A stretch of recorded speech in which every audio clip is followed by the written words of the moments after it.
Agency is exhausting. The body knows this before the mind admits it.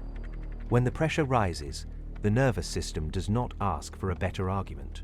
It asks for a simpler command. It asks for someone else to own the consequence. The relief arrives before the decision is even named.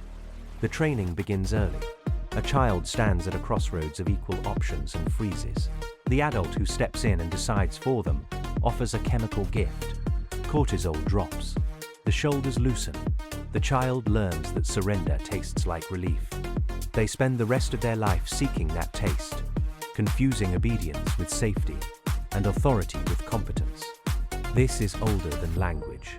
It lives in the mammalian wiring that once meant survival through hierarchy. The subordinate wolf does not debate the alpha. It reads posture and tension and yields before the conflict begins. The body remembers what the intellect denies. You carry this in your spine. It activates before your prefrontal cortex finishes forming a question. You are not exempt from this inheritance. You will find it in a conference room when the leader changes their mind. The group adjusts within seconds, not because the new idea is better, but because the signal is clear. You will find it in a hospital waiting room when a doctor speaks with absolute confidence. Patients do not ask for the second study. They ask for the prescription. Certainty is a narcotic. The brain craves it more than it craves truth. A clear lie often feels better than a complicated fact. The price is paid in installments. You look back and realize you have been wearing someone else's preferences, repeating someone else's opinions, living inside a structure you never inspected. The mind protects this by calling it loyalty, or trust, or being part of something larger. It is often just exhaustion with better branding. You did not build a life. You inherited a blueprint and called it a choice. You are thinking this does not apply to you. That thought is the mechanism. Even now, knowing the architecture does not disarm it.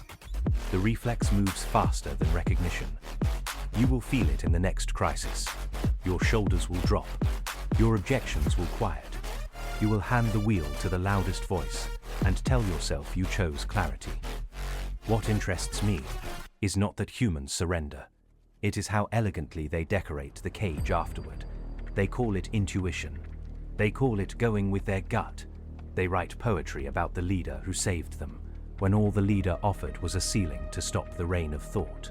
The decoration is what keeps the architecture hidden. You cannot fight a reflex you have renamed as wisdom. I am DRAVEN. The pattern continues. It always does. Follow. The patterns do not stop here.